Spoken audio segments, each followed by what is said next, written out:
Section 1: The Beginning of Trust and Love. I never thought I would be telling this story. To me, love was something pure, something sacred, and I believed I had found it. When I first met him, he seemed like everything I had ever dreamed of. He was charming, funny, and knew how to make me feel like I was the only person in the world who mattered.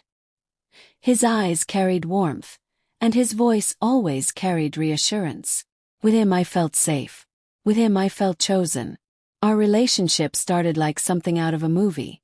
Late-night conversations stretched until sunrise, filled with laughter and promises of a shared future. He spoke about building a life together, about adventures we would take, and about the home we would one day create. And I believed him because when you are in love, you believe every word. First, everything was beautiful. He would bring me small surprises. Flowers on a random Tuesday, a note slipped into my bag, or even just a smile that told me I was his world. I held on to those moments tightly, like treasures I never wanted to lose. I built my entire sense of happiness around the idea of us. But as time passed, little things began to change. He started working later than usual, answering calls in another room, and guarding his phone like it held secrets I wasn't meant to see. I noticed, but I told myself not to overthink. I reminded myself that love requires trust, and I wanted to trust him more than I wanted to question him. After all, doubt can ruin relationships, and I didn't want to be the one to plant it between us. There were nights when I waited up for him, watching the clock tick past midnight. He would come home tired, with a half-hearted smile and an explanation I convinced myself to accept. "It's just work," he would say. "You know how it is." And I would nod because I wanted to believe him. I wanted to believe the man I loved wouldn't lie to me. Still, a quiet unease began to settle in my heart. Something about his distance felt unfamiliar, almost like I was losing him without even knowing how. But instead of confronting it, I buried the feeling deep inside.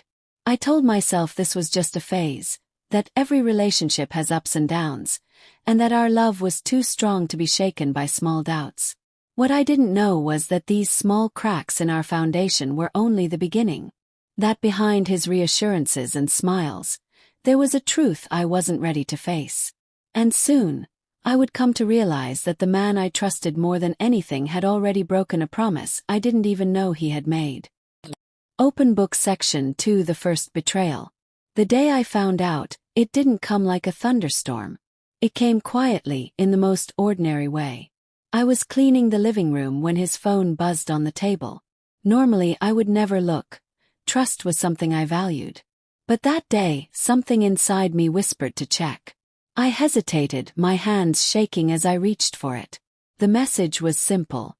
Just a few words. But it shattered me. "I miss you." Last night was unforgettable. My heart stopped. My mind went blank. For a moment I couldn't breathe. I read the words over and over, hoping I was wrong, hoping it meant something else. But deep down I knew. I knew the man I loved had betrayed me.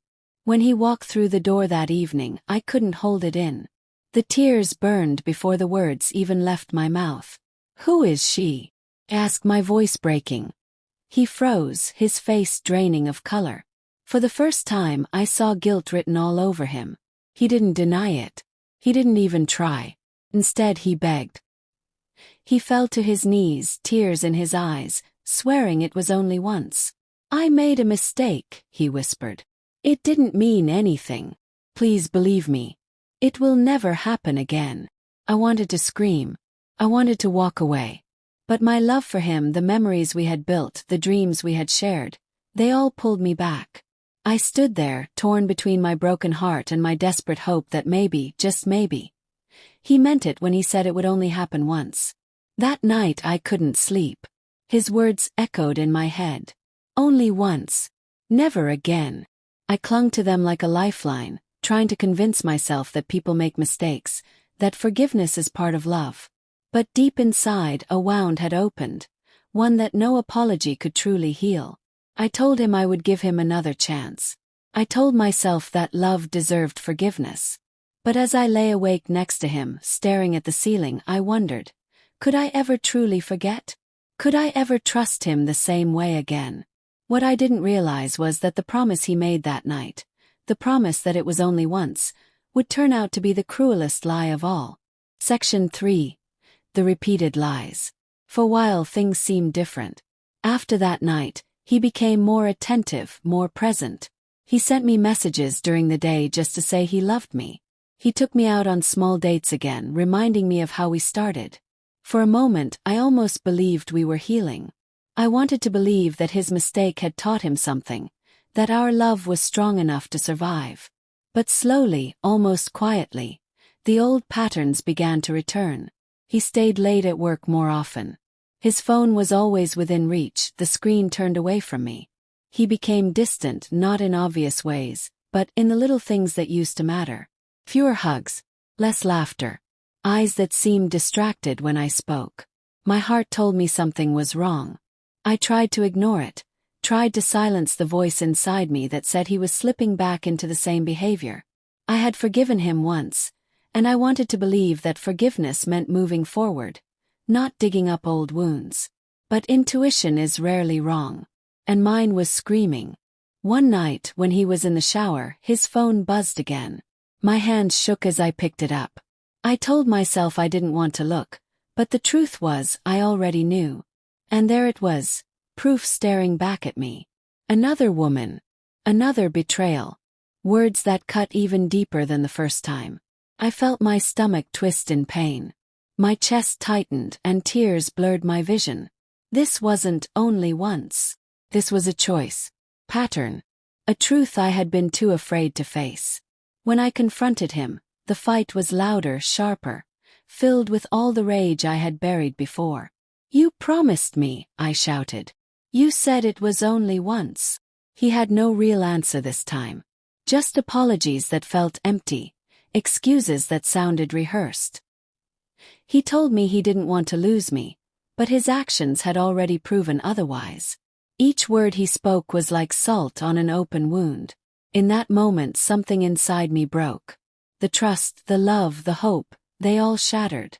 I realized I wasn't just fighting his lies. I was fighting my own desire to hold on to a version of him that no longer existed. By the end of that night, I knew the truth. The man I loved wasn't the man I thought he was. And no matter how many promises he made, he would break them. Because betrayal wasn't his mistake anymore. It was his habit. Section 4. The aftermath and resolution. After everything, silence became my companion. I stopped asking questions because I already knew the answers. I stopped waiting up at night because I knew he wasn't really mine when he wasn't home. I had given him forgiveness once, and he had turned it into permission. And in the end, I had to face the hardest truth of all. Love cannot survive without trust. I looked at myself in the mirror one morning and barely recognized the woman staring back. I saw tired eyes, a broken smile, and a heart that had been dragged through promises that meant nothing. I realized I had lost myself while trying to save us. And for what? For a man who thought only once could be repeated over and over without consequence. So I made a choice. Not for him. Not for us. But for me. Chose to walk away. It wasn't easy. Leaving never is. My heart still ached, my hands still trembled, and part of me still loved the man I thought he could be. But I finally understood that love should never come at the cost of your dignity. The first night alone was painful. The silence was louder than ever, and the bed felt emptier than I imagined. But slowly, that silence became peace. Slowly, I started to breathe again without feeling like I was drowning in betrayal. Slowly, I began to find myself, the person I had been before the lies. I don't hate him. I don't wish him pain. But I no longer carry his promises in my heart. I no longer replay his apologies, waiting for them to feel real. Instead, I carry a lesson, one that cost me more than I ever thought I could lose. He promised it would only happen once. And I wanted so badly to believe him. But now I know, when someone shows you who they are, believe them. Trust is fragile, and once it's broken, it rarely returns the same.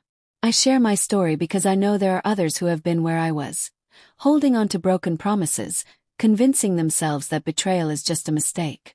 But betrayal isn't a mistake when it happens again. It's a choice. And no one deserves to live in the shadow of someone else's choices. Today I walk forward on my own. Not broken, not bitter, but wiser. Because sometimes the bravest thing you can do is let go of the hand that keeps hurting you, and learn to hold your own instead.